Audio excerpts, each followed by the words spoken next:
이번 시간은 스트레스 관리와 재발경보 체크에 대한 이야기를 하겠습니다. 약물 관리를 잘 하더라도 스트레스 관리를 못하면 재발의 위기를 경험할 수가 있습니다. 저도 약물 관리는 잘했지만 스트레스 관리를 못해서 20대 초반에 적절하게 약물로 또 못 막아줬던 부분도 있고 해서 3번의 재발을 겪게 됐는데요. 스트레스 관리는 그만큼 비중이 크고 중요합니다. 그러면 스트레스에 취약한 사람은 어떤 사람인가? 자기 비하감이 많고 참을성이 부족하고 되게 경쟁적이고 초조하고 완벽주의자적이고 그런 분들이 스트레스에 취약합니다. 그러면 스트레스에 강한 사람은 어떤 사람인가? 긍정적이고 적극적인 사람이고 비합리적인 사고가 적고 개인이나 환경에 능동적으로 변화하고자 하는 거고 긍정적으로 대처 방법을 갖고 있는 사람이라고 볼 수 있습니다. 저도 이제 20대 초반에는 스트레스 관리를 잘 못해서 작은 것에 또 예민하고 남들이 던진 작은 말이나 행동들에 상처를 받고 스트레스를 받고 또 잠을 못 자고 그 정도까지 예민했었는데요. 점점 시간이 지나면서 그것을 빨리빨리 해소할 수 있는 나만의 스트레스 관리법을 가지게 됐던 것 같습니다. 스트레스의 조절은 일단 잠을 잘 자야 됩니다. 스트레스에 취약할 때는 잠이 부족하고 또 여러가지 수면을 못 취하게 되면 정서적으로 불안감이 높아지거든요. 그리고 우울해지고 그리고 음식 조절에 카페인이나 술을 조절해야 됩니다. 그런 걸 많이 먹게 되면 여러가지 심리적으로 불안감과 긴장감과 초조감이 증가하고 예민해지거든요. 그리고 스트레스의 관리에 도움이 되는 음식들, 무기질 비타민, 그리고 양질의 그 완전식품을 먹는 것이 되게 중요합니다. 그리고 규칙적인 식사와 체중 관리를 위해서 운동을 규칙적으로 하는 게 중요합니다. 운동을 하게 되면 우울증 약을 먹는 것만큼 효과가 있어서 운동 치료를 통해서 굉장히 많이 회복된 분들이 많이 있거든요. 저도 태권도 사범과 댄스를 통해서 굉장히 힐링을 했고 또 몸의 신진대사와 여러가지 원활하게 좋아져서 건강을 찾아갔는데요. 그리고 많은 정신증을 앓는 사람들이 거절을 못하고 요구를 잘 못합니다. 그래서 거절을 어떻게 해야 되냐? 자기 감정은 싫은데 아닌 척하고 괜찮은 척하고 이렇게 하면 속이 병들게 되고 감정이 고이다가 고립이 되고 그다음에 나중에 한처망상으로 가게 되거든요. 거절하는 법을 알게 돼서 죄송하지만 괜찮으시면 이렇게 붙여가지고 자기 감정을 실어서 얘기할 수 있는 자기 감정을 이제 순화해서 얘기를 해야겠죠. 그렇게 얘기하면 그 감정에서 언어화를 함으로 인해서 해소가 되거든요. 그 다음에 바꿀 수 없는 거에 대한 것은 바꾸지 말고 받아들이고 바꿀 수 있는 거에 대한 사항은 또 노력해서 바꿀 수 있는 거. 그리고 너무 심각하게 인생을 살아갑니다. 많은 정신증을 겪는 분들이 진지하고 학구적이고 스마트하고 되게 진지한 사람들이 되게 많아요. 그래서 한편으로는 자기 성찰을 할 수 있는 사람이어서 희망적이지만 유머 감각이 없어서 그 심각함으로 인해서 근육이 긴장되고 그리고 여러가지 스트레스 상황을 유발하는 거거든요. 그리고 통증이나 그런 아픔들도 유발할 수 있기 때문에 가급적이면 미소를 짓고 웃어 넘길 수 있는 그런 부분들이 되게 중요한 것 같습니다. 그리고 정신증을 겪는 사람들 많은 특징들이 심호흡을 하지 않고 이렇게 짧은 호흡을 하거든요. 그래서 평소에 이제 한숨이라 그러면 이렇게 심호흡을 깊이 해주면 마음이 안정되고 혈압과 여러 가지 당이 조절되고 되게 마음이 편안해지고 그리고 물이 반잔밖에 안 남았네 이게 아니라 물이 반잔이나 남았네 이렇게 생각하는 것과 같이 어떤 상황에 대해서 마이너스적으로 해석하는 게 아니라 플러스적으로 해석할 수 있는 그런 부분, 나한테 없는 거에 대해서 부러워하는 것이 아니라 있는 것에 감사를 하는 거, 이런 거 되게 중요한 것 같습니다. 그래서 긍정적인 태도, 그리고 마음 열기. 상처를 받았다고 해서 마음을 닫아버리면 자기 안에 고립이 되고 모든 사람들에게 도움을 주려고 해도 내가 받아들이지 못하게 됩니다. 그래서 항상 내가 마음의 문을 열고 상처 아픔은 이 세상 살아가는 사람들 모든 사람들이 겪는 건데 나만 겪는다고 생각해서는 안 됩니다. 그래서 상처를 두려워하지 말고 마음의 문을 열면 나를 도와주는 많은 사람들이 있고 또 회복의 길을 걸어갈 수 있을 거라고 생각합니다. 복식호흡에 대한 자료들이 많이 있는데 그거는 이제 찾아보시면 복식호흡에 대한 것들 하루에 한 5분씩이라도 복식호흡을 하셔가지고 마음을 되게 편안하게 만드는 부분이 필요하고요. 또 이완 훈련은 몸에 힘을 줬다 뺐다, 오른팔에 힘을 줬다가 이제 말로써 이제 표현하는 거죠. 오른손이 무거워진다, 점점 무거워진다, 그리고 또 점점 가벼워진다. 이렇게 암시를 주고 눈을 감고 호흡을 하면서 하게 되면 몸이 되게 편안해지는 걸 느끼게 됩니다. 명상 훈련은 내가 좋아하는 상황에 가서 이렇게 활동하는 것을 생각하는 거예요. 바닷가를 가거나 산을 가거나 그런 곳을 걸어가고 있으면서 사랑하는 사람들과 가족들과 함께하는 것을 이렇게 생각을 하게 되면 실제로 뇌에서 알파파가 나오고 편안한 상태가 된다고 합니다. 만약에 누가 나한테 뭐 꾸중하거나 지적질 했을 때 왜 그런 말을 했을까? 그 사람 말이 다 맞지는 않지만 어떤 부분에서는 내가 배울 점이 있겠구나. 이 조언과 충고를 내 배움의 도구로 써야겠다. 이렇게 생각하면 큰 발전이 될 수 있는 거거든요. 저도 일을 하다가 직장 상사나 또 같이 일했던 동료하고도 트러블이 나서 저한테 지적질하고 조언을 지나치게 했던 경우도 있었는데 처음에는 굉장히 듣기 싫고 기분이 나빴는데 나중에 지나고 보니까 나를 정말 생각해서 내 발전의 도구로 사용할 수 있더라고요. 그래서 그것을 보고 배우고 고치고 하다 보니까 직장 생활을 더 원활하게 할 수 있었고 인간관계에 더 소통을 잘 할 수 있었던 것 같습니다. 그리고 자기 의사 표현하기, 아까 말했지만 요구하고 부탁하는 거를 잘 못해요. 그런 부분들을 좀 더 적극적으로 할 수 있게끔 괜찮으시면 이것 좀 도와주시겠습니까? 이것 좀 할 수 있게 좀 배려 좀 부탁드립니다. 이걸 해주셔서 감사합니다. 뭐 이렇게 자기의 표현을 써서 언어를 표현하다 보면 스스로 또 이렇게 하고 또 부탁을 하고 연습을 하다 보면 스트레스 관리하는 데 도움이 많이 될 거라고 생각합니다. 그러면 이제 재발 위기의 대처법에 대해서 재발경고 체크에 대해서 하겠습니다. 재발경고 체크의 특징은 내가 최근에 행동하는 것이 좀 변화되었다. 그리고 가족들도 변화됐다는 걸 느낀다.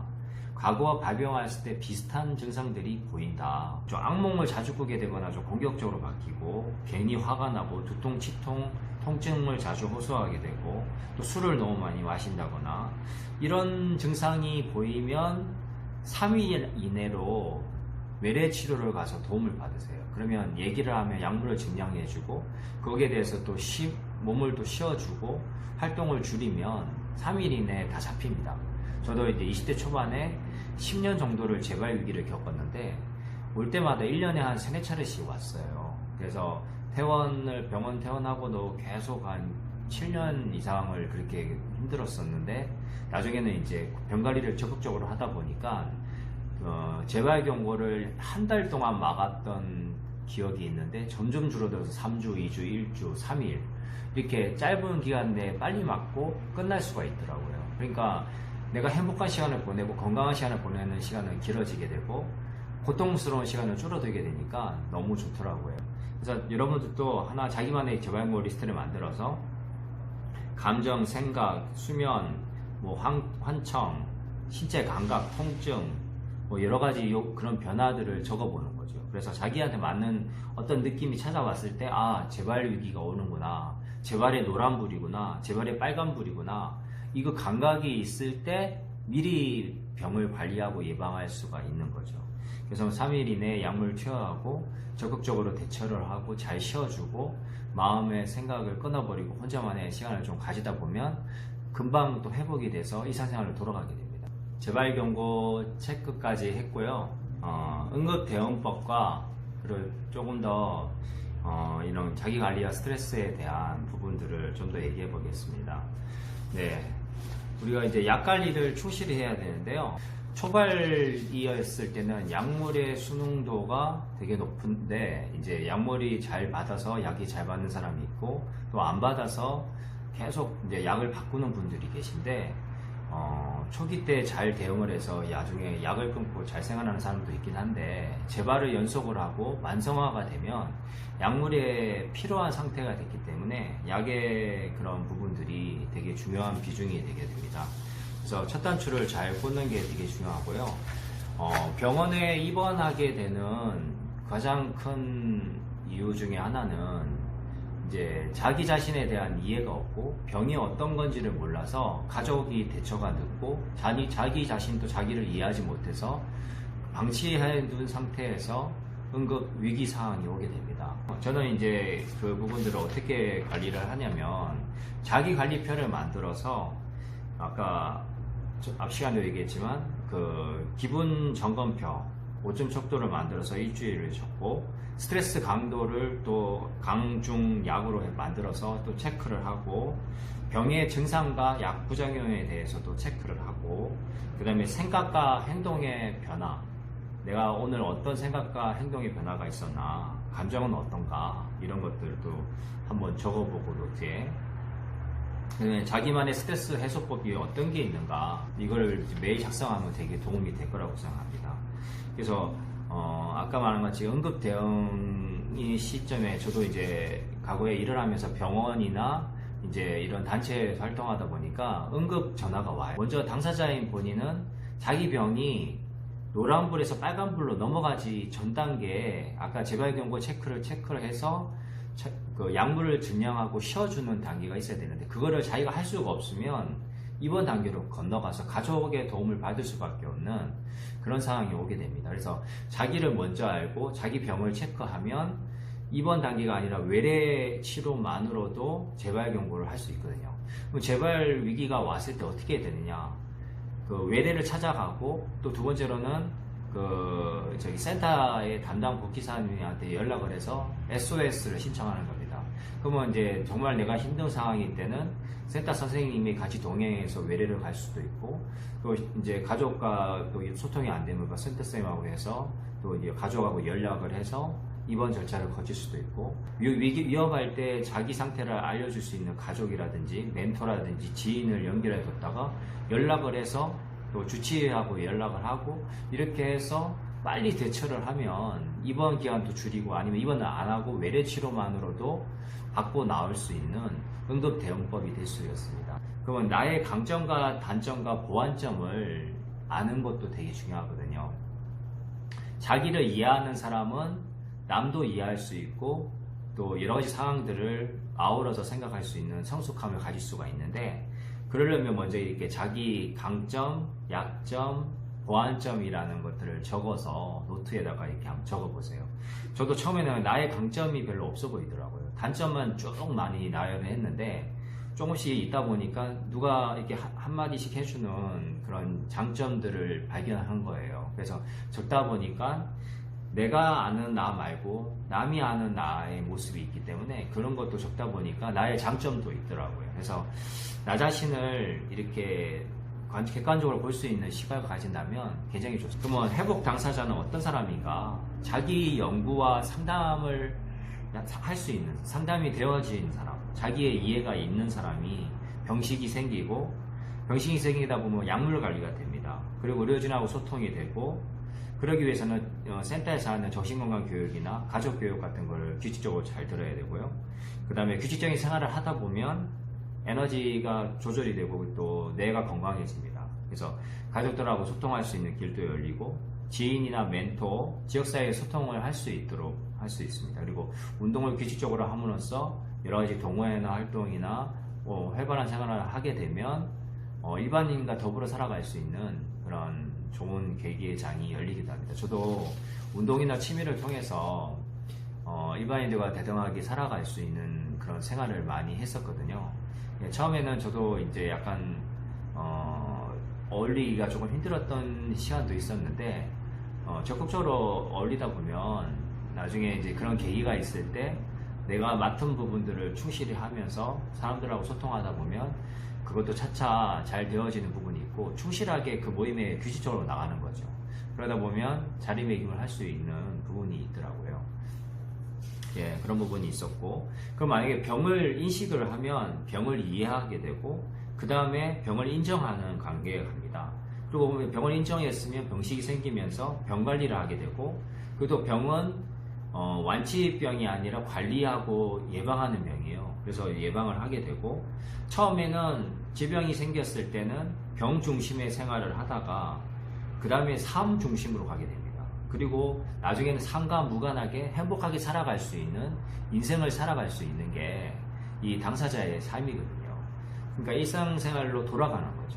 그래서 일상 사람들과 돌아가는데, 물론 이전의 삶으로 완전히 돌아가는 사람도 있고 그렇지 못한 사람도 있다고 하지만, 그게 중요한 게 아니라 자기 삶에 만족하고 행복할 수 있는 그런 상태로 가는 거죠.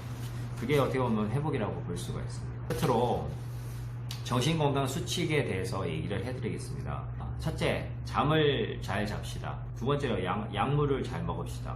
그 다음에 규칙적인 식사와 운동을 하자. 네 번째로는 술과 담배, 커피를 조절해서 먹자. 그 다음에 다섯 번째, 자기만의 스트레스 해소법을 가진다. 그 다음에 만약에 전인적인 건강을 챙깁시다. 나와 이웃을 사랑하고 나의 각오와 화해하자. 그리고 나와 자신과 가족과 타인에 대해서 용서하는 법을 배우자. 감사하고 용서하면 마음에서 치유가 막 일어납니다. 그리고 마음이 편안해지고 자유로워집니다.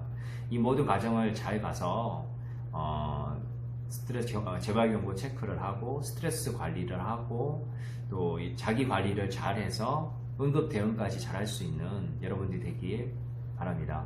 오늘 이상 강의 회복의 등대 대표 장우석 사회복지사였습니다. 감사합니다.